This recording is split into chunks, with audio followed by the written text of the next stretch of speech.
Tak dovoľte, aby som vás privítala na dnešnej tlačovej besede, ktorej sme dali názov Kresťania nie sú len v stranách, ktoré majú kresťanstvo v názve. Dotkneme sa troch tém, a to bude kresťan v politike, tradičné hodnoty a ich ochrana a rodinná politika. Odozdala by som slovo Ľubovi Bechnemu, ktorý je zároveň kresťan s takým ekumenickým cítením. Ďakujem pekne, Rika. Ja vás tu chcem privítať vlastne na žilinskej pôde. Ceníme si, že štáb rozhodol, že jedna z tlačových konferencií bude mimo Bratislavu a že môžeme v strede Slovenska, tak vás tu všetkým vítam, aj novinárov, aj kolegov. Ja som vlastne asi jeden z mála evanjelikov na kandidátke, čo sú kresťania, väčšinou katolíci, tak chcem povedať, že je to pre mňa taká česť, že môžem byť v tejto skupine. Keď som bol oslovovaný na kandidátku, tak nebolo vyslovene z kresťanských kruhov. A chcem povedať, že by som chcel presadzovať kresťanské hodnoty a vlastne pravdu. A myslím si, že za tou pravdou musíme použiť aj pravdivé cesty. No a niekedy kresťanské strany, ktorí boli v politike, nevždy sa dodržiavali toho. Že vlastne za dobrým cieľom niekedy tak sa pokrybli, či už sa jednalo o nejaké materiálne veci, tak sa spoločili povedzme s nejakými podnikateľmi alebo s predsedom nejakej strany, tak toto by som chcel v živote presadzovať a zatiaľ toľko. Ďakujem, poprosím Štefana Kufu. Ja by som chcel povedať tu na volačo o tých tradičných hodnotách, tá úcta k tradičným hodnotám, ako ju chápeme. Úcta k tradičným hodnotám predovšetkým, aby to bola úcta k rodine, k manželstvu. Manželstvo vnímané ako zväzok nerozlúčiteľný medzi mužom a ženou. Tradičná hodnota ďalej by to bola, to je vlastne hľadiť na dobro toho človeka a cez dobro človeka hľadiť na dobro ako spoločnosti. Je to taký širší ako konsenzus. Nie je to len vyslovene téma, ktorá by sa dotkla len kresťanstva, ale to dobro človeka, myslím si, že to dobro si zaslúži každý z nás. Tým pádom aj celé to spoločenstvo. Toľko som všetko. Ďakujem. Ďakujem Štefanovi. Prosila by som Braňa Škripeka, aby nám povedal niečo k rodinnej politike. Naše ciele ohľadne rodiny sa zameriavajú na posilnenie takej spätosti a zjednotenia rodiny, aby mohli jednoducho spolu tráviť dostatok času na to, aby dokázali svojim deťom vytvoriť prostredie, ktoré z nich urobí silných a zdravých jedincov, sebavedomých ľudí. A tento cieľ vidíme v tom, že rodičia sa budú môcť, dokážu sa venovať svojim deťom a to predpokladá, že pre ne majú dostatok času.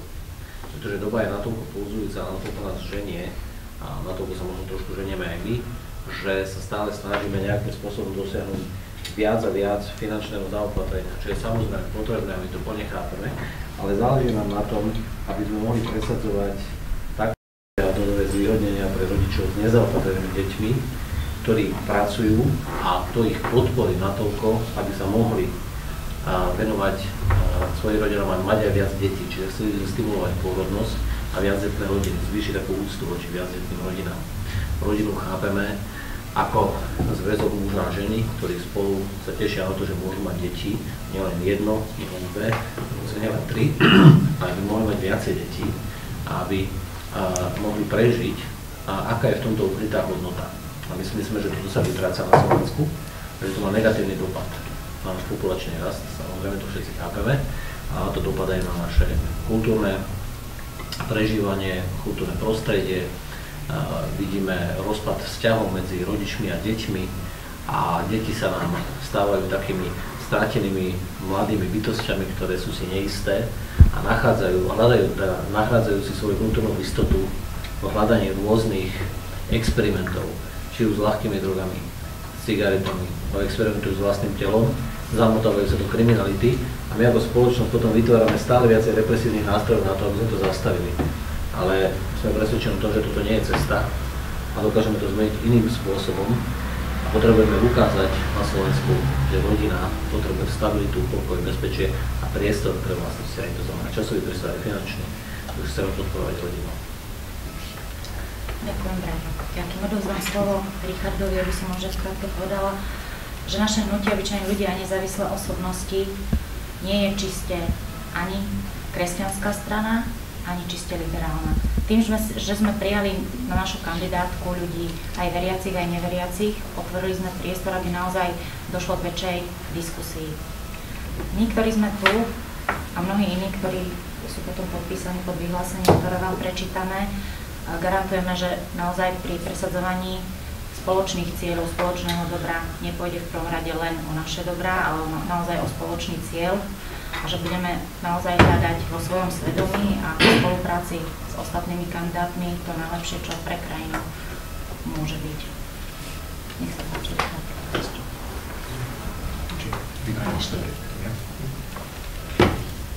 Tak dovolte, aby som prečítal spoločné vyhlásenie kandidátov hlásiacich sa ku kresťanským hodnotám na kandidátke obyčajných ľudí a nezávislých osobností.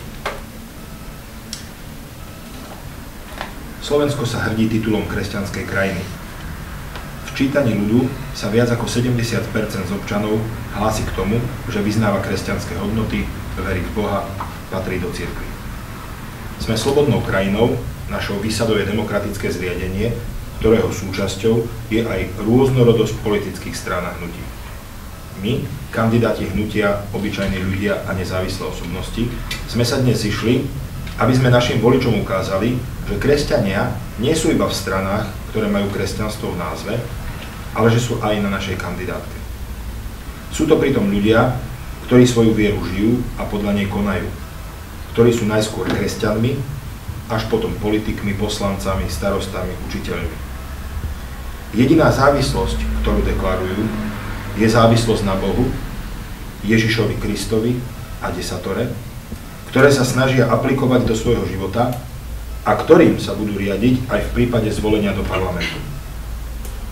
Aj kvôli podnetom ľudí, s ktorými sa stretávame, chceme touto cestou povedať, že aj po odchode viacerých hodnotných osobností z našej kandidátke sú na nej stále kresťania, ktorí sa za svoju vieru nehanbia, práve naopak. Je pre nich zdrojom ich hodnôt a sily do práce a obetovania sa pre druhých. Chceme tiež povedať, že nejdeme do politiky preto, aby sme uspokojili svoje ambície. Práve naopak, svoje povolanie do politiky a na túto kandidátku vnímame ako pozvanie od Najvyššieho k práci pre iných. Uvedomujeme si, a dôkazom sú aj súčasné krízy, že správa vecí verejných potrebuje ľudí s hodnotami, ľudí, pre ktorých morálka je ďaleko viac ako peniaze, úspech či sláva. Zároveň si uvedomujeme, že politické pôsobenie nie je jednoduchá vec, že ak to politik myslí vážne, je to predovšetkým obeta pre iných. Dnes chceme povedať, že aj po voľbách budeme spolupracovať. Tí, ktorí sa dostanú do parlamentu, s tými, ktorí ostanú vo svojich doterajších zamestnaniach. Uvedomujeme si, že nemôžeme byť expertmi na všetko a preto podpora poslancov zo strany nezvolených a vzájomná spolupráca je pre nás dôležitá. Rovnako pre poslancov je dôležité počuť, čo trápi ľudí a mať s nimi neustále spojenie nielen na predvolebných stretnutiach, ale aj po voľbách. Medzi nami sú katolíci aj protestanti. Toto však ani zďaleka nie je dôvod, pre ktorý by medzi nami boli rozpory. Práve naopak, vzájomným spoznávaním sa a rešpektovaním sa navzájom obohacujeme a posúvame sa. Jedným z našich snov je spolupráca kresťanov bez ohľadu na príslušnosť k tej ktorej denominácii, ale aj bez ohľadu na to, ku ktorej strane či hnutiu patríme. Sme presvedčení, že takáto spolupráca aj na parlamentnej úrovni je veľmi potrebná a môže viesť k tvorivému dialógu, vzájomnému obohacovaniu sa a šíreniu dobra v našej krajine aj za jej hranicami. Sme teda tu, kandidáti obyčajných ľudí a nezávislých osobností, aby sme ľuďom dali možnosť voliť na našej kandidátke kresťanov, ktorí sú nimi nielen podľa mena, ale najmä podľa svojich životov. Vyzývame týmto všetkých, aby išli voliť. Či budú voliť toho, či iného kandidáta, najmä nech volia charakterných a čestných ľudí. Je to naša povinnosť ako kresťanov, aj ako občanov tejto krajiny. Dovolte mi, aby som teraz prečítal zoznam kandidátov z našej kandidátky, ktorí sa podpisujú pod toto vyhlásenie.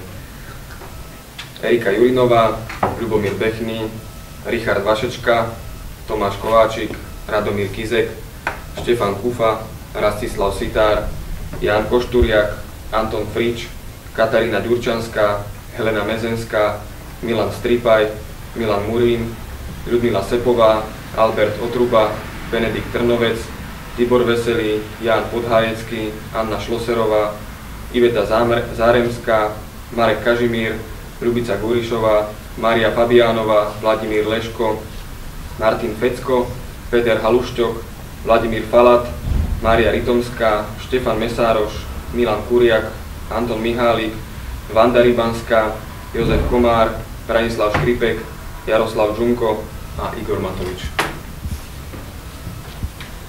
Ďakujem vám veľmi pekne. Budeme sa páčiť priestor, ak máte otázky. Mňa by zaujímalo, 35 ľudí som napočítala približne? Približne toľko. Že? Ostala ešte nejaká stovka, pravda? Menej trošku, hej? Koľko vás je teraz dohromady? 111. Ste povedali, toto ma zaujalo, že ste povedali, že máte tam aj ľudí s vládením liberálnych hodnôt, hej?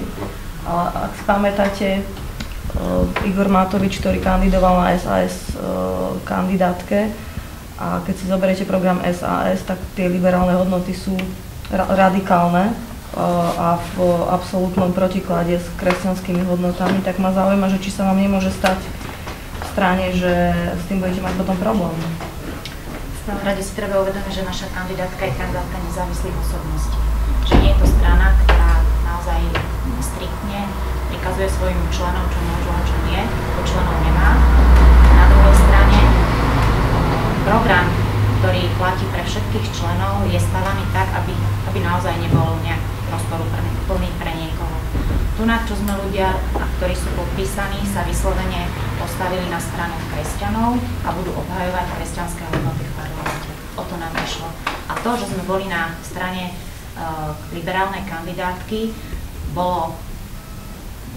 proste nejak vyšlo, ale každopádne išli sme tam s tým, že sme mali jasne vymedzený postoj k rôznym eticko-morálnym témam. Proste ten postoj náš bol iný, oni o tom vedeli, mali sme to spísané. To je jasné, len akože ja mám stále takú dilemu, že vy budete musieť, vytvoríte nejaký klub, prípadne dáme takú hypotézu, že sa dostanete do parlamentu, vytvoríte klub obyčajných ľudí a ak chcete byť partnerom, dajme tomu úplne hypoteticky opozičným alebo koaličným, to je úplne jedno, vy budete musieť byť jednotní. Hej, že to nejde o to, že vy budete každý nezávislý a budete musieť byť jednotní a jak ako volič sa vás pýtam, hej, že to je dilema proste pre nás. Toto nie sú témy, na ktorých sa bude lámať ten parlament. Myslíte si, že sa to nebude lámať na kresťansko-liberálnych hodnotách? Ja si myslím, že to bude práve... Akože nebude to dôvod na rozpad vlády. Príklad skús. Ja by som povedal, že možno naozaj je to ako taká úvaha, ktorou sme sa zaoberali aj my viacerí, keď sme sa rozhodovali na kandidátku, ale myslím si, že to je práve taká nová vec, ktorú si musíme uvedomiť, že pravdepodobne politika sa posúva tým smerom, možno nie z týždňa na týždeň, ale z volebného obdobia na volebné obdobie určite. A to je ten posun, ktorý máme v slogane volím ľudí. A keď si vyberám ľudí, tak nemám zaručené, respektíve takto nemám zaručené, že 150 ľudí je rovnakých, ale to nemám vlastne ani v iných kandidátkach, to tam je väčšia stranická disciplína. A to, že my sa hlásime k nejakým hodnotám, znamená, že budeme presadzovať, ale ako spomínala Erika, máme na volebnom programe hodnoty, na ktorých sa chceme zhodnúť. A ako poslanecký klub prípadný by sme určite dali dohromady nejaké vyhlásenie a nejaké body, ktoré chceme ponúknuť na rokovanie. V tých by sme boli zajedno 100% všetci, s tým, že v ostatných veciach môžeme povedať, budeme o tom rozprávať a poviem vám, že toľky a toľky napríklad podporujú takú vec. O tých kresťansko-liberálnych hodnotách čítal som teraz v posledných katolíckych novinách vyjadrenie predsedov parlamentných strán, boli tam všetci, aj vrátane Roberta Fica. Vyzerá to naozaj tak, že ani nejaké čisto kresťanské hodnoty, ani čisto liberálne hodnoty vlastne v najbližšom volebnom období nemajú šancu, aby sa nejak prelomili. To znamená, že ani kresťania si nepresadia niečo, voči čomu je veľký odpor spoločnosti, ani liberáli na druhú stranu. Čiže to nebude téma podľa vás, hej? Je to téma, ale nebude to kritická vec. Najbližšie 4 roky asi nie. Budú iné problémy ekonomické, ktoré... Ešte by som prosila na sviatok, Citára.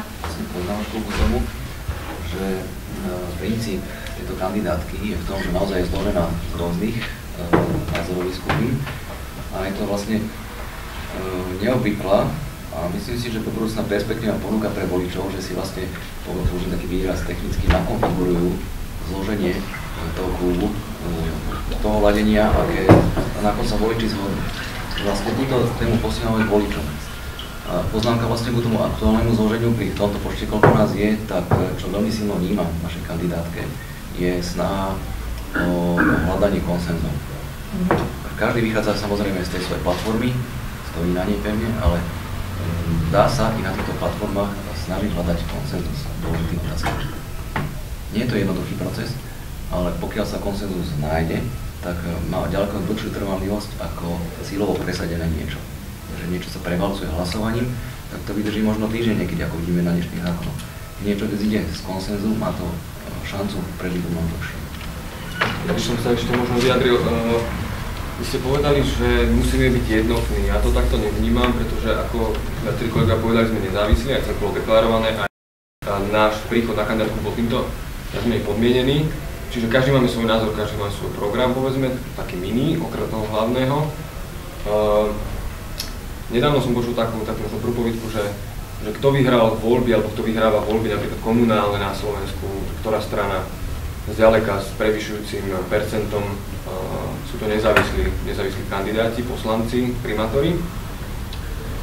A ak funguje komunikácia a dohodnutie sa na komunálnej úrovni, neviem dôvod, prečo by nefungoval na najvyššej politickej úrovni na Slovensku. Ale na tej komunálnej úrovni, však sme v regióne, existujú prosto dohody, hej, že sú tam koaličné, opozičné dohody a že to nejde, aj v tom minulé volebné obdobie ukázalo prosto, že keď sa postavia 4 a 5, majú iný názor, že sa prosto ten väčšinový názor nedokáže presadiť potom. Ja si nemyslím, že tá politika sa dá robiť bez nejakých kolektívnych a rámcových dohôd. A keď sa to brzdí na jednom, dvoch ľuďoch, a to je práve váš problém obyčajných ľudí, hej, že tohoto sa do určitej miery ten volič bojí. Ja sama si kladiem otázku, keď sa rozhodujem, lebo pretože aj v tom bežnom živote ide o to, že sa dokážeme dohodnúť. A že sa vytýčia sa nejaké témy na začiatku, takto ideme jednotne týmto smerom a tu musia platiť tie dohody. To je v poriadku, sa stále dá spraviť, aj keby sme boli prípadne. To je dôležité, aby ste boli stabilný partner aj v tej koalícii. Keby sme boli prípadne napríklad po vláde, tiež programové vyhlásenie by sa netvorilo tak jednoducho ako v prípade klasických strán, ale museli by sme za ním sa naozaj stať každý jeden kandidát, nielen strana. Čiže ale stále tam nevidím problém na tom, aby sme sa na základných veciach smerovaní Slovenska vedeli dohodnúť. Čo samozrejme predpokladá, že sme naozaj otvorení diskusii, záleží nám na nej, zaoberáme sa ňou hĺbkovo, tak sme tvorili program. On nebol nadiktovaný, bol rozoslaný v časovej tiesni všetkým ľuďom a takmer možno podmienkou, ktorá predsa len bolo súhlas týmto programu, to znamená pripomienkovanie programu, oboznámenie sa s ním, schopnosť pochopiť a povedať súhlasím s každou vetou. Ak by toto nebolo nastalo, nemohli by sme sa ocitnúť na kandidátke a určite by 4 obyčajní ľudia neboli ochotní sa za nás postaviť takýmto spôsobom. Takže diskusia je práve veľmi dôležitá, ktorá musí byť fundovaná. To znamená, že nemôžeme prebehnúť očami, že dobre je to v poriadku. To znamená, že si to ďaleko viac vyžaduje náš osobný postoj, poradu s mnohými ďalšími ľuďmi, ktorých chceme reprezentovať. Keď nás budú voliť ľudia, potrebujeme poznať názory. Je tu obrovská príležitosť takýmto zložením priniesť podnet na zmenu politickej kultúry, pretože niekedy sú príjmané alebo ponúkané do rokovaní dobré zákony a častokrát sa nepríjmajú len preto, pretože sú z opozičného tábora, z koaličného, z opozičného, z koaličného a stále sa to mení. Takéto zloženie kandidátky a možnosť na diskusiu a rokovania vytvára priestor na to, aby sa prijímali zákony, ktoré sú v prospech človeka, v prospech občana, obyčajného človeka. Je veľkou škodou, že každý mesiac musí byť prerokovaný 100 nových zákonov, čo v podstate sa tvárime, ako keby naša republika vznikla včera. Takže tu je priestor na to, tým, že máme názorovú pluralitu, k tomu, aby bolo možné naozaj vyjednávať zákony, ktoré sú naozaj v prospech človeka. Som ešte k tomu tak chcel doplniť. Myslím si, že práve problematika a otázka rodiny, to je téma taká, ktorá dokáže skutočne spojiť takmer celé politické ako spektrum, lebo tá rodina naozaj, myslím si, že všetkým ľuďom, alebo aj všetkým tým poslancom v parlamente malo by na tom záležať a rodina je naozaj tým pilierom tej spoločnosti. To je taká vážna téma a práve rodina je tou, ktorá dokáže odraziť aj útok bohatých. V podstate vieme nájsť a otvoriť teda témy, ktoré nebudú rozdielovať aj ten parlament, aj to politické spektrum, naopak, ktoré to bude ako spájať.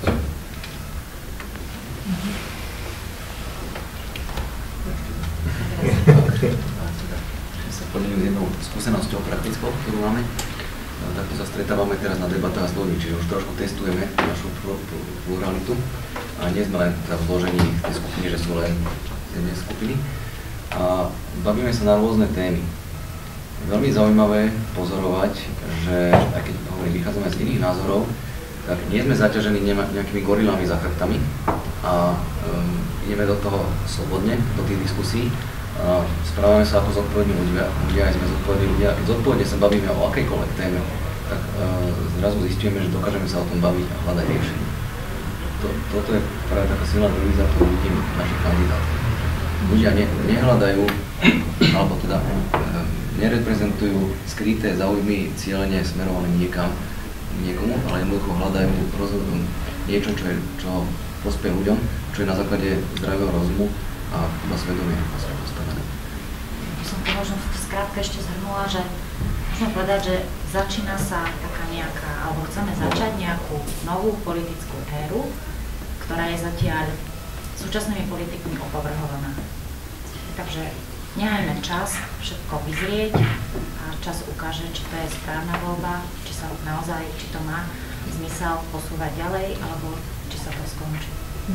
Mňa by ešte zaujímalo, akože nemali možnosť sme sa mi spýtať tu regiónoch na to, že ako vy vnímate ten odchod tých ľudí z kandidátky a či ostávate, pretože by mňa osobne zaujímalo, že či ostávate, pretože veríte v myšlienku obyčajných ľudí vo svojej vlastnej schopnosti, alebo aj aká je dôvera váša voči vášmu predsedovi. A hlavne teda fakt ma zaujíma to, že ako vnímate aj ten krok pána Matoviča, ktorý vyzval pánov Pavla, Vladimíra Pálka a tých ďalších na detektor lží a ich reakciu spätnú. To ma zaujíma. Na koho je to nápad Jurinovi? Na všetky, napríklad pán Vašečka, mi povedzte vy. Veľmi rád, ja viem, že môžem spraviť 49, že sa musím veľmi brzdiť. Dobre. Krátko, no. Veľmi jednoducho. Pre nás, myslím, že každého z nás to zaskočilo a nebolo to úplne náhle, ale museli sme si riešiť tú otázku, že či teda zostávame alebo nie. A myslím, že každý z nás sa vrátil k tej otázke, že prečo si išlo na tú kandidátku. A ja keď som si uvedomil, tak moje dôvody neboli nijak späté ani z OKS, ani z KDS, dokonca úplne priamo, tesne, ani s pánom Matovičom. Pochopiteľne, ale Igor Matovič a 4 obyčajní ľudia spolu boli niečím, čo bolo sympatické, priťahujúce, aj tou myšlienkou novej politiky a kandidátky nezávislých osobností. To znamená, ja môžem povedať, že neverím v Igora Matoviča, ale dôverujem tej jeho vízii a tej myšlienke, tak, že nemám problém zostať. A dôvod, prečo som tu, je to, ako sme hovorili v tom vyhlásení, že pre mňa je to Božie povolanie ísť slúžiť ľuďom do politiky. Preto zostávam. Môžem doplniť. Ja sám za seba považujem, že sme na nejakom moste, na nejakej ceste niekam a pri nejakom prvom zádrhele neutekám z toho mostu. A to sme videli v minulosti, keď povedzme KDH odišlo z vlády, boli niečomu a teraz vlastne odišli oni a ľudia čakali, že čo bude a vlastne nič, neponúkajú alternatívu B, takže skôr máme chuť niečo budovať, ako deštruovať, takže toto vlastne oni odišli, ale neponúkajú žiadnu variantu, tak ja za seba som to vyhodnotil tak, že... No ale čo to bola za reakcia tých ľudí, ktorí odišli? Čo to bola za reakcia? Bola to ješitnosť? Alebo to bolo skutočné dôvody za tým, že nemôžem ísť na detektor lží, alebo... Čo to bolo? Veľmi nás to prekvapilo, ako sme povedali.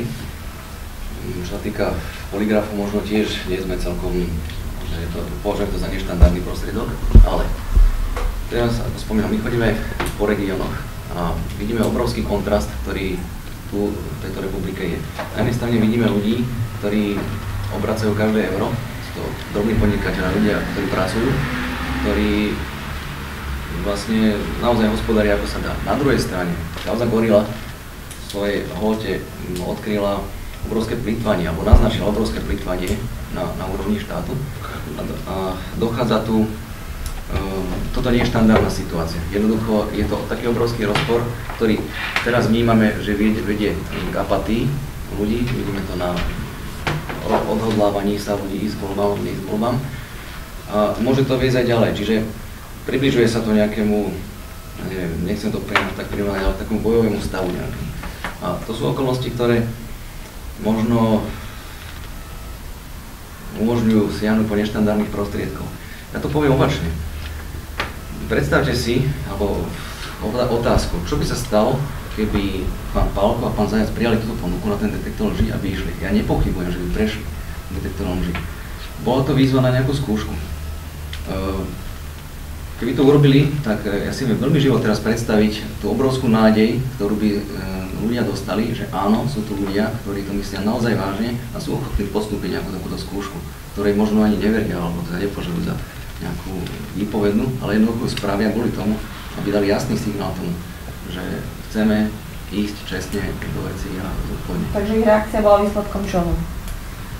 Podľa vás. Ťažko, neviem. Vy to ako vnímate kresťania? Mňa to zaujíma, ako to kresťan vníma. No, ak môžem, teda, mne sa to zdalo unáhlená tá trošku tých reakcií, lebo to bolo možné využiť iné prostriedky, komunikovať vo väčšom kruhu a neísť do televízie a vlastne... Pretože pre mňa pán Mikloško bol vždy ikona demokracie a čistoty. Každý si to vyhodnocuje asi po svojom. Ja by som povedala, že treba to asi uzavrieť s tým, že nám je ľúto, čo sa stalo, ale proste je to fakt a vybrali si to oni. Ako nikto ich nenútil odísť, ani sa mi nepáči to smerovanie, že dotlačili ste ich, naozaj to takto nevnímam. Proste oni si zvolili cestu, že radšej odídu z kandidátky, ako by mali prejsť detektorom lží. No a potom prišla protireakcia, útok na Matoviča, hej? Táto reakcia, ja som sa k tomu vyjadril na blogu, bola reakciou zo zranenia, z bolesti. Vedeli by sme ju uchopiť ako oprávnenú, v tom zmysle, že v každom sporiacom sa konflikte, v každom spore a konflikte nevyhnutne nastanú bolestivé rany. Vynecháme objektivitu tej rany, ako vznikla, ale že spôsobuje bolesť a tá motivuje prudkú reakciu. Ja osobne by som očakával od skúsených politikov, aby sa tejto prudkej reakcii boli vyhli pred zrákom celého národa a dokázali by jednať so znešenejším prístupom.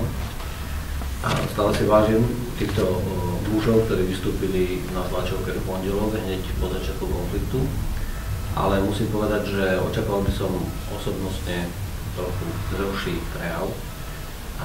Vyslovujem to s úctou voči nim. Rovnako však po vyslovení niektorých tvrdších slov, myslím si, že zareagoval pán Matovič rovnakým spôsobom zranenia z bolesti s určitou ranou a znovu bola rana motiváciou, ktorá z neho vyšpletla silné slova. Zdá sa mi, že mužovia pôsobiaci v tak vysokých sférach mali, snáď mohli, a možno snáď to slovo mali, dokázať prejaviť väčšiu veľkodušnosť, väčší rozhľad, väčšiu pevnosť tých postojov a slova. Bohužiaľ, nebolo to tak a myslím si, že zasa zrelosť voliča, občana a diváka tohto sporu by mohla spočívať v tom, že nebudeme rovnako nasledovať nejaký hnev, nadávanie a rany a dokázali by sme povedať, skúsme vyťažiť z tejto situácie niečo ďalšie. Neplačme, jak sa hovorí, nad rozhľadným mliekom, ale nad rozbitým tanierom a pozrieme sa na to, kam sa vieme pohnúť. Nie celkom k tomu došlo, ale rešpektovať to, že jedna strana mala taký názor a druhá taký, si myslím, že je nutné, pretože my nemôžeme nikoho k ničomu prinútiť. Ani oni seba navzájom, ani my ako tretia strana nezávislej osobnosti nemôžeme povedať, ako to malo byť. Takže rešpektovať, že takto sa to stalo, poučiť sa z chýb a byť taký zodpovedný a múdry, aby sme do budúcnosti dokázali ísť s novým pohľadom na vec. Môžem ešte? Tak ja by som tak netradične, pani redaktorka, viete si predstaviť, že by sme tak nasledovali ďalší ako týchto mužov a takmer všetci? Ako to myslíte, nerozumiem. Že by sme odišli? Že by sme tiež odišli, že by sme nasledovali ako toto konanie. Nie, ja sa zaujímam o to, ako vníma kresťan túto reakciu. No, my sme zostali, aspoň teda ja za seba poviem takto, ja som si povedal takto, chcem ostať alternatívou pre voliča. A moji voliči, konkrétne moji, to ste práve aj vy, ktorí je váhajúci a tí, ktorí nechce ísť ako voliť. Najviac v tejto volebnej kampani práve oslovujem ľudí, ktorí nevedia, koho majú ísť voliť stále, alebo tých, ktorí voliť nechcú. Tí, ktorí idú voliť a vedia, koho voliť, tak ich len k tomu ako povzbudzujem, že áno, dobre, choď. A už len poslednú otázku mám, že ste kresťania, už ste sa spolu modlili? Aj teraz tu A modlívate sa? Aj teraz tu pred tým stretnutím, že sa modlili nejaký čas. No je to, pani redaktorka, asi takto. Človek, ktorý je ako veriaci, dá sa vôbec nemodliť? Dá sa vôbec nemodliť? Ja myslím tak jednotne spolu, ako rodina. Ako rodina. To je taký základ, by som povedal, aj duchovnej formácii. A tú modlitbu, keď vynecháte ako v rodine a v kresťanskej rodine, tak nastáva deštrukcia aj rozpad ako v podstate takého spoločenstva ako rodiny. Áno. Tá modlitba je veľmi ako dôležitá v podstate. Modlitba, pôst a vlastne skutky ako pokaňa, alebo respektíve almužné. Tak môžem... Aj väčšina z nás kandidátov tiež, či kandidovať alebo nie, tak sme riešili cez modlitby. To mám ako skúsenosť pri rozhovore s ďalšími kandidátmi, že naozaj väčšina sme to riešili cez Boha, cez modlitby. Veríte v úspech? No áno, určite. To sme aj zostali. Určite áno. A dostanete do parlamentu. To len chcem doplniť možno, že ja som bol v takej kresťanskej strane, kde mala v názve SDKU, DS, a tam sme sa nikdy nemodlili. Možno, že som bol v skupine žilinskej, kde bolo málo kresťanov, ale tak toto je mi veľmi blízke a sympatické. A dúfam, že to bude mať úspech, kdokoľvek sa dostane z nás tam, že prinesie ovocie dobre. Ja by som asi vaše slovo obsahoval posunul. Veríme v poslanie. Nezáleží nám na osobnom úspechu koľkoľvek z nás. Dokázali sme si to vyjadriť, takže nie je môjim cieľom predbehnúť tohto pána, ani túto dámu. A nie je môjim cieľom presadiť sa natoľko, aby som tam za každú cenu bol. Ale môjim cieľom určite je, aby idei, ktoré sme spoločne sa zhodli aj na programe obyčajných ľudí, plus tie, ktoré nosíme a dnes prezentujeme na tejto tlačovke, aby sme ich tam mohli vidieť. To znamená, že sme schopní stáť jeden za druhým a skôr by nám záležalo na tom, pretože tvrdím, že veríme v poslanie, aby tí, ktorí z nás majú takú schopnosť, aby toto dokázali presadzovať, sa tam naozaj mohli dostať. Takže viem povedať za týchto ľudí, že sa navzájom podporujeme a nebudem sa povedať, ja vo svojej minikampani osobnej doporučujem ďalšie mená a nehovorím, som tu ja ľudia a potrebujem, aby sme zakružkovali.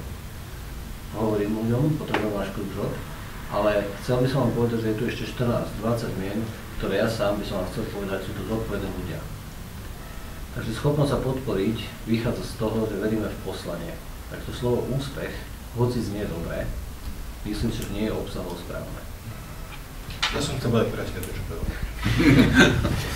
Ja by som ešte tak doplnil, že tá solidarita, ktorá tu nám bola ako vyjadrená, a naozaj tu na nejde o také predbiehanie sa vzájomné, ale aj v rámci tej kampane, aj tých stretnutí s občanmi, alebo už možno tá medializácia smerom navonok, distribúcia letákov, tak tá solidarita tu veľmi silne ako funguje medzi jednotlivými členmi ako tejto kandidátky.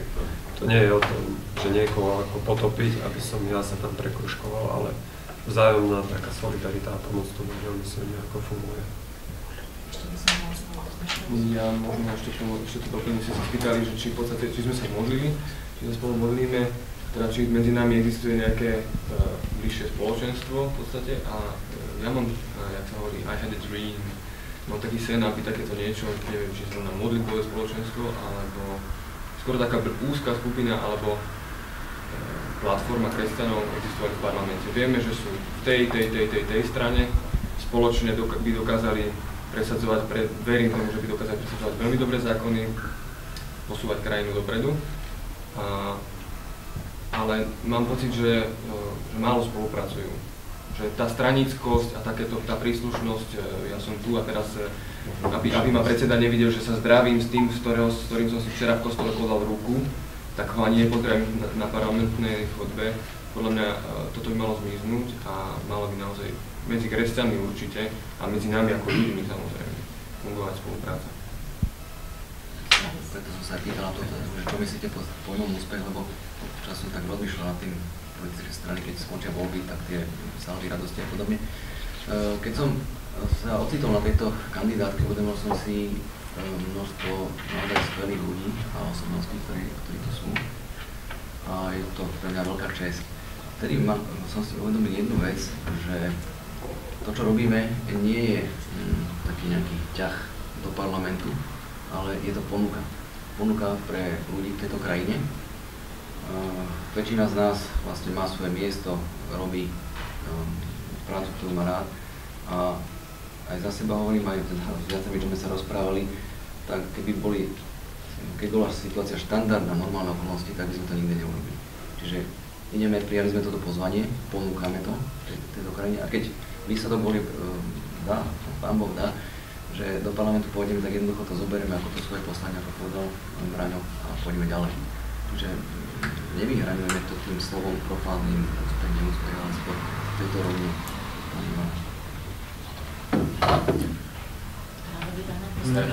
Reagujem na to, či sa modlíme spolu. Viacerí z nás sa modlíme častokrát spolu, niekedy aj cez telefón. Ale nielen, že sa my modlíme, ale zároveň aj vyzývame ostatných ľudí k modlitbe. Pripájame sa viacerí z nás ku kampani Tvoja vec, 40 dní modlitieb a postu. Máte možnosť zliadnúť, keď sa vlastne kresťania majú možnosť zapojiť do modlitieb a postu za voľby, teda nie za nás, za náš úspešný výsledok alebo za niečí úspešný výsledok, ale za voľby ako také. A tiež chceme ešte iniciovať, nie je to úplne dotiahnuté, to, aby noc z piatka na sobotu, tam, kde budú otvorené dvere, aby to bola noc modlitieb. Teda noc pred voľbami. Takže tiež nestačí sa len sami o sebe modliť, ale vyzývať aj iných. Teda aj vás pozývam.